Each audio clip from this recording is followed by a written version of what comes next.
Good morning. Hi, I'm Phil McPhail. And I'm Carmen McPhail. And today we are at a beautiful lakefront location, and that's the key word. Everything's about location. First of all, this property is located at 63 Short Point Way here in the town of Orland. And Orland is situated in between Blue Hill Bay and Penobscot Bay at the northern extreme of the Blue Hill Peninsula. Also, we're on Toddy Pond. And lastly, but not least, this property is located at the end of a very private peninsula in the middle of the lake. So come with us as we explore this unique lakefront opportunity. Welcome back to everyone who already subscribes to our channel. And if you don't subscribe to our channel, stop right now and like, subscribe, and hit that bell so that you don't miss any of our coming videos. So we're located here in the town of Orland, and Orland is a Hancock County town, and we've got a population here of about 2,221 according to the last census. This town was at one time called Alamoosook, which is an Abnaki term for place of many fishes. The herring used to run up, and they still do to this day. They run up the streams up into this lake. You got alewives running in here. And there's a lot of history about this town online. We'll put a link in the description to an online history book if you got any interest in seeing more about what happened here in the town of Orland. So a little more about where we're located. We're just 15 miles from Bucksport, and Bucksport is right on Penobscot Bay. We are also about 19 miles from Ellsworth. Ellsworth is the gateway to Bar Harbor and Mount Desert Island, and so it has lots of restaurants, some of the best restaurants around this part, and also has shopping and other adventures that you can take part in. We're also 31 miles from Bangor, and Bangor is the largest city north of Portland, and we have lots of different things that you can do there. There's plenty of shopping. There's bowling alleys and movies for those rainy days when you don't want to be on the lake, and it has a population of about 35,000 people. From this location, you can also do an easy day trip to Bar Harbor, Maine, and Acadia National Park. That's about 39 miles from here, just a little under an hour's drive. And Boston is less than 4 hours and 30 minutes, at about 4 hours and 16 minutes to this location. I want to tell you a little bit about Toddy Pond. And of course, only Maine and Texas would name a body of water 8 miles long a pond. This lake is over 1,100 acres in size. It's got 122 maximum depth in the North Basin. The pond itself is broken into 3 distinct basins with boat access into all of them. The northern, the central, where we're located, we're actually on a short point called Short Point between the north and central basin behind me, and then the southern basin on the other end. The boat landing here is only about 2.5 miles away to our northwest, and it can handle just about any size boat that you would want to put on this kind of lake. And because of the basins that we have here and very deep in the north and some good water quality, we have a lot of different fish species in this lake. We have the cold water species, there's lake trout, landlocked salmon, it's stocked with splake, and there's also smallmouth bass and white perch, and it does have a pretty good population of native lake trout. So that means that you can fish both winter and summer here and be pretty sure that you will be able to catch something. Hey, we're going to check out the piece of land that this property sits on right now. This lot is almost 2 acres in size, and because we're on the end of this peninsula, we've got frontage starting over here, and it's got nearly 750 feet all the way around this peninsula, so it's an extremely private location. It does have a kind of a hand-carry boat landing here that's open to the shore. A dock and a boat lift come with it. And you're going to see big white pines studding this lot. It's a really pretty lot. It's got some elevation change. It's something that's not going to be perfect for everybody, but the cabin is elevated quite a bit and gives them great views of the lake. And over here, I got to show you this because Maine has a fair number of these. But for perspective, you can see Carmen sitting here. This is a glacial erratic, and how that got here is about 15,000 years ago when the glacier was running down to the ocean and retreating back. It dropped these big boulders all over the place. That is not the biggest one in Maine. That's Daggett Rock in the town of Phillips is the largest glacial erratic that's known in Maine. That one's 80 feet long, 30 feet wide, and 25 feet tall.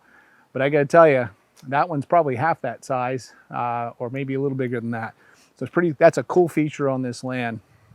And as you come over here, we do have kind of an open trail that connects side to side on the peninsula. We do have this little cabin. We're going to show you that after we look at the other side of the land. Now we're over here on the other side of the peninsula, which would be the western side of the peninsula. And this is a completely different type of shoreline than the sandy, gravelly soil over there on the boat landing side. We've got a back bay, a small little piece of land that could be considered an island, I guess. Great habitat for wading birds. The other day I was here and there was a family of mallards living in there and they were having a great old time. So you can see as you look out through there, we got some wild high bush blueberry bushes around the edge of the lake. It's really a beautiful lot. One of the nicest pieces of land I've seen on any lake. Okay, we're back over here at the little cabin. This is a 16 by 16 vertical log cabin. Carmen's going to take you in and show you all about it.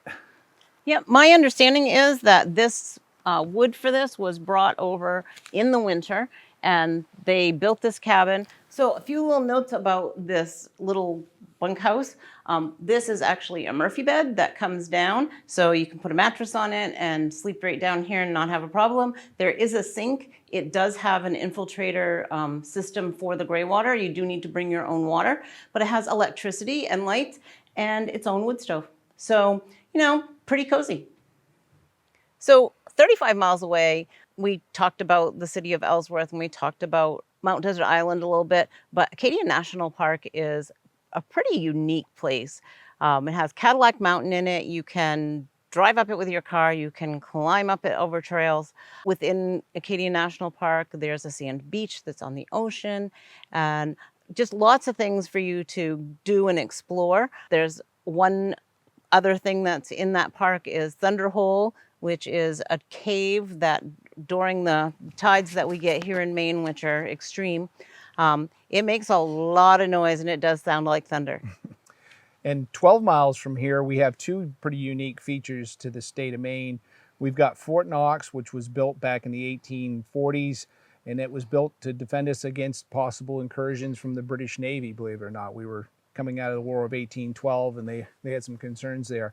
And right next to the fort is the Penobscot Narrows Bridge, and it's one of 3 cable-stayed bridges that are built in the United States. And it also is home, the west tower of that bridge is home to the Penobscot Narrows Observatory, which is the tallest tower on any bridge in the world. About 8 miles from here is the Great Pond Mountain Conservation Trust. It's about a 5,000 acre piece of land that has trails for snowmobiling in the winter.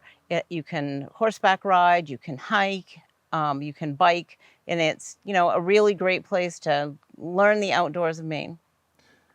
Just under 8 miles on the same road as the Conservation Trust lands is the Craig Brook National Fish Hatchery, which is a place that they raise Atlantic salmon, and they're trying to restore runs of the historic runs of Atlantic salmon to the rivers of Maine. You may have noticed there's quite the bank of land behind me. Don't worry, we don't have to scale it. There are stairs that are built into the side of this hill, and we're going to go up now and take a look at the outside of the house. We also have an ATV trail that you can drive to get down here as well, or maybe take your four-wheel drive pickup. It is a pretty steep hill, but there is road access down. And then coming over here is kind of where we have this trail that goes up to the cabin, and it's really kind of naturally landscaped here with the old boulders. We're up here almost at the home level now, and you can see we've got some bushes planted here, some flowers in places amongst the boulders. Kind of a neat spot. There are perennial gardens around, and there's also some rhubarb growing here. You knew it was there somewhere. We're up here at the house now, and one of the things you're going to notice about the front of this is a roof-covered porch that runs the whole length. It's roughly 6 feet by 30 feet across the front of the log cabin. Over here we got a really nice little fire pit. sit out here and enjoy those dark skies at night and listen to the birds chirping. So where I'm standing pretty much on the top of the septic tank, and this is where the leach field is. This is a design system. It was designed for 2 bedrooms, so expanding from 1 to 2 bedrooms is no problem. If you're interested in seeing that design, I have a copy. Just give us a call and we'll be happy to send it to you. And as you can see, the flower gardens continue right around the front of the house. And over here we've got a storage building, shed, place you could house a generator if you wanted to keep one here. And right here at the corner of it is the drilled well. Hey folks, now that we've checked out this beautiful piece of land, Carmen's going to take you inside and show you the inside of this log cabin. Come on, let's go in and take a look. This little cabin is exactly what you're looking for if you want to downsize and simplify your life. Has a nice entryway here. You can put a little bench so you can take your shoes on and off. You can put some hooks on the wall so that you could hang up your coat. There's actually a window on each side, so it is nice and bright in here. And then they did put glass windows in, which if you've ever been in a log home, you know that you need the extra light with the wood because the wood kind of absorbs it. One of the things that I wanted to point out about this cabin is that the current owners actually built it. They built it themselves, and it is a full log cabin. It's about 600 square feet, and they were very resourceful. The cupboard here, the top is actually his old workbench from when they were building the house, and he just, planed it off and sanded it and covered it in poly and used it. So, everything here was pretty much handmade by them. When it comes to appliances, they did things that tell me that they didn't always have electricity here. So this gas stove is an older model, but you don't need electricity to run it.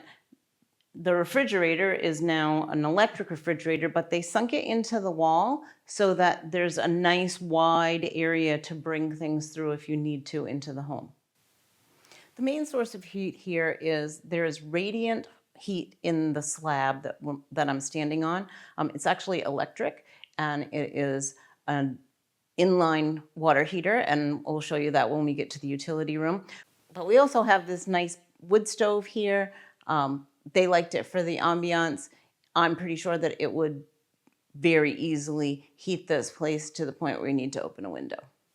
This cabin is 600 square feet, so as you can imagine, it is just 1 bedroom. You could easily add on to the side of it or go up and put a loft in. But, for 2 people, this is just the right size, especially if you are trying to downsize. So there's 1 bedroom. It does have its own closet, and then there's a full bath on this side. As I mentioned, there is a full bath here. It's got a tub, a shower, and everything else that you need. And behind this shower, down a little hallway, is actually the utility room. Let's head that way. Here in the utility room, you will notice that they have a stackable washer and dryer. This will stay with the property. They also have the electrical entrance in this room. They have the pressure tank for the well. This property does have a drilled well and a full septic.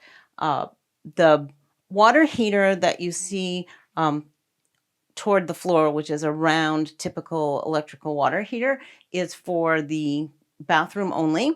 And the radiant heat in the floor is heated by this electrical inline water heater. Hey, thanks for taking this tour with us here at 63 Short Point Way in the town of Orland on beautiful Toddy Pond. And before we wrap up the video with all the terms of this property, don't forget to subscribe to the channel and hit that bell and turn on all notifications. The house is listed at $499,900. It includes the 2 acres. It includes the 600 square foot traditional log cabin. It also includes the 16 by 16 vertical log cabin and the boat dock and lift. Yeah, the taxes on this property are about $5,249 for 2024 taxes. We're in a great location here in the mid-coast of the state of Maine. Give us a call before this one's gone, folks. 800-286-6164. We'd be happy to show it to you today.